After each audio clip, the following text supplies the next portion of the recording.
श्याम एक पढ़ा लिखा और मेहनती व्यक्ति था।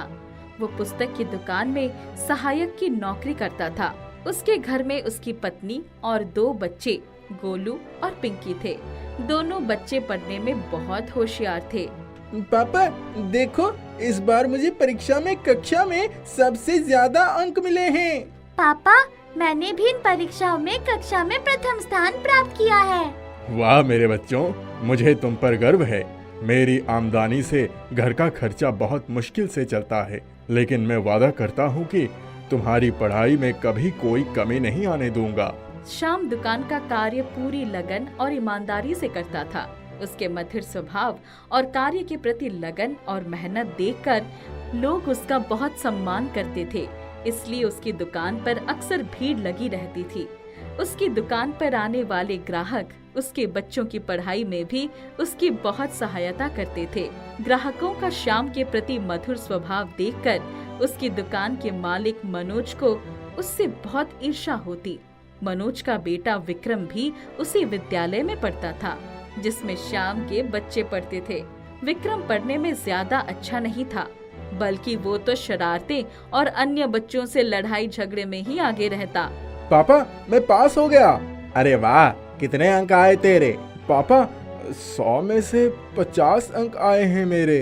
धत तेरी की, शर्म नहीं आ रही है तुझे? इतने कम अंक बड़ी शान से बात कर रहा है।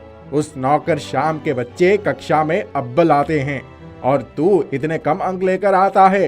इस बात से मनोज को श्याम से और भी ज्यादा ईर्ष्या होने लगी। वो मन ही मन श्याम को नीचे दिखाने की योजना बनाने लगा। और फिर दूसरे ही दिन जैसे ही श्याम दुकान पर पहुंचता है, श्याम अब तुम यहाँ नौकरी नहीं कर सकते। मुझे अब तुम्हारी आवश्यकता नहीं है। क्या हुआ मालिक? मुझसे कुछ गलती हो गई है क्या? आप इस तरह से मुझे नौकरी से क्यों निकाल रहे हैं? श्याम तुम तो जानते हो काम धंधा ज्यादा अच्छा नहीं चल रहा है, तो ऐसे में तुम्हारी तनख्वाह निकालना बहुत मुश्किल होता है। ज्यादा ग्राहक तो आते नहीं है दुकान पर, तो मैं खुद ही ये दुकान संभाल लूंगा। मालिक मुझ पर दया कीजिए, मुझे नौकरी की बहुत आवश्यकता है। यदि नौकरी नहीं रही तो मैं अपने बच्चों को कैसे पढ़ाऊंगा? मालिक मुझे कुछ समय दे दीजिए ताकि मैं कहीं और नौकरी खोज सकूं।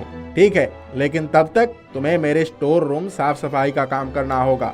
यदि मंजूर है तो आ जाओ, नहीं तो अपना रास्ता देखो। श्याम कुछ सोचता है, फिर साफ सफाई के काम के लिए हाँ कर देता है। मनोज श्याम को साफ सफाई के काम में लगाकर बहुत खुश होता है। धाड़ी मार ली थी। दुकान पर जो भी ग्राहक आते सभी श्याम के बारे में पूछते और उसके ना मिलने पर बिना कुछ सामान लिए खाली हाथ ही लौट जाते। इससे मनोज की दुकान घाटे में जाने लगी। एक दिन शाम को स्टोर की साफ सफाई करते समय एक पेन स्टैंड मिलता है जिसका एक किनारा कुछ टूटा हुआ था और वो काफी पुराना लग रहा था। वो पेन स्टैंड घर ले जाता है, जिसे देखकर गोलू और पिंकी बहुत खुश होते हैं और पढ़ाई के बाद वे अपनी अपनी पेंसिल उस पेन स्टैंड में रख देते हैं। अगले दिन जब वो पेन स्टैंड में देखते हैं तो वो पेंसिलों से भरा होता है। वे दोनों बहुत आश्चर्यचकित होते हैं और शाम को बुलाते हैं। अरे इतनी सारी पेंसिलें कहाँ से आईं? मैं तो नहीं लाया, तो फिर कौन लाया इतनी सारी पेंसिलें? शाम और घर वाले बहुत परेशान होते हैं कि तभी पेन स्टैंड से आवाज आती है। ये पेंसिलें तुम्हारे लिए हैं, इन्हें मैं लाया हूँ। मैं एक जादुई पेन स्टैंड हूँ। मैं ईमानदार और जरूरतमंद लोगों की मदद करता हूँ। तुम एक ईमानदार व्यक्ति हो, इसीलिए मेरा जादू तुम्हारे लिए है। लेकिन यदि तुम्हारे मन में कभी बेईमानी या छल कपट आया तो ये जादू खत्म हो जाएगा और मैंने तुम्हें जो भी दिया है वो सब गायब हो जाएगा। पेन स्टैंड की बातें सुनकर श्याम बहुत हैरान होता है। वो पेन स्टैंड में पेंसिलों की जगह पहले एक कागज डालकर देखता है। वो पेन स्टैंड कागजों से भर जाता है। वो उसमें सिक्के डालता है और पेन स्टैंड सिक्कों से भर जाता है। इसी तरह वो पेन स्टैंड में एक नोट डालता है और वो नोटों से भर जाता है। अरे वाह, ये तो सच में जादुई पेन स्टैंड है।